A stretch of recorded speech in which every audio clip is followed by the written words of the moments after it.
പുതിയ സിനിമയുടെ വിശേഷങ്ങളുമായി റോക്കി വീണ്ടും ചർച്ചയാവുന്നു. റോക്കി നായകനാവുന്ന പുതിയ സിനിമയുടെ പ്രസ് കോൺഫറൻസിന് വേണ്ടി എത്തിയതാണ് താരം. സിനിമയിൽ അഭിനയിക്കുന്നതിനാൽ താൻ വളരെ സന്തോഷത്തിലാണ് എന്നും നായകനായിട്ടാണ് വിളിച്ചിരിക്കുന്നതെന്നും റോക്കി പറഞ്ഞു. ഒരുപാട് സൈബർ ആക്രമണത്തിനൊടുവിൽ സിനിമയിലേക്ക് അവസരം ലഭിച്ചതിന്റെ ആവേശം റോക്കിയുടെ മുഖത്ത് കാണാൻ സാധിക്കുന്നുണ്ട്. സിനിമാ വിശേഷങ്ങളും ബിഗ് ബോസ് വിവാദങ്ങളെക്കുറിച്ചും കൗമുദി മൂവീസിലൂടെ റോക്കി സംസാരിക്കുന്നു. ഇപ്പോൾ റോക്കിയുടെ ഈ സിനിമാ വാർത്ത പ്രചരിക്കുന്നത് സിജോയുടെ പുതിയ സർജറി വീഡിയോയ്ക്ക് ശേഷമാണ്. ബിഗ് ബോസിൽ പോയതിനു ശേഷം തന്റെ പ്രൈവസി നഷ്ടമായെന്നാണ് റോക്കി പറയുന്നത്.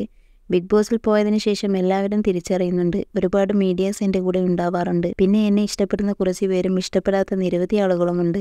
അതിപ്പോൾ എവിടെയാണെങ്കിലും അങ്ങനെ ഉണ്ടാവും. പിന്നെ ഏറ്റവും ബുദ്ധിമുട്ടുള്ളത് എനിക്ക് പ്രൈവസി നഷ്ടമായി. നേരത്തെ ചെയ്തുകൊണ്ടിരുന്ന പല കാര്യങ്ങളും ഇപ്പോൾ പബ്ലിക്കായി ചെയ്യാൻ സാധിക്കില്ല. കാരണം ആളുകൾ എന്നെ തിരിച്ചറിയുന്നുണ്ട്, റോക്കി പറഞ്ഞു. പൊതുവെ റോക്കിയുടെ ഏതൊരു വീഡിയോയ്ക്ക് താഴെയും നെഗറ്റീവ് കമന്റുകളാണ് കൂടുതലും വരുന്നത്.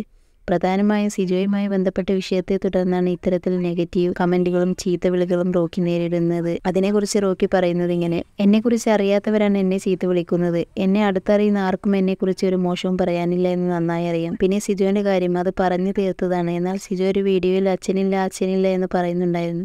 ഞാൻ എന്താണ് പറഞ്ഞതെന്നും അതിന്റെ അർത്ഥം എന്താണെന്ന് പോലും അറിയാതെയാണ് സിജോ ആ വീഡിയോ ചെയ്തത്.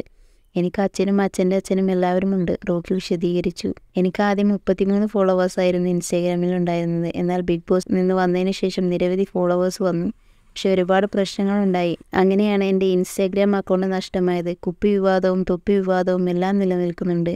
എങ്കിലും ഇപ്പോൾ വേറെയും ഒരുപാട് നല്ല കാര്യങ്ങൾ ഉണ്ടാവുന്നുണ്ട്. ഞാൻ ഒരുപാട് ആലോചിച്ചിട്ടുണ്ട് എന്തുകൊണ്ടാണ് എനിക്ക് ഇങ്ങനെ സംഭവിച്ചതെന്ന്. ഞാൻ ഒരുപാട് ആഗ്രഹിച്ചാണ് ബിഗ് ബോസിലേക്ക് പോയത്. എൻ്റെ കുറെ കാലത്തെ അധ്വാനമായിരുന്നു ബിഗ് ബോസ്. എന്നാൽ അവസാനം ഇങ്ങനെ സംഭവിച്ചു. എന്നാൽ ഇപ്പോൾ തോന്നുന്നത് ബിഗ് ബോസിൽ നിന്ന് പുറത്തായത് പുതിയ തുടക്കത്തിനുള്ള സൂചനയാവുമെന്ന്. ഇപ്പോൾ നല്ല കാര്യങ്ങളാണ് സംഭവിക്കുന്നത്. അതിൻ്റെ ഏറ്റവും വലിയ ഉദാഹരണമാണ് സിനിമയിലേക്ക് വന്ന അവസരം, റോക്കി വിശദീകരിച്ചു.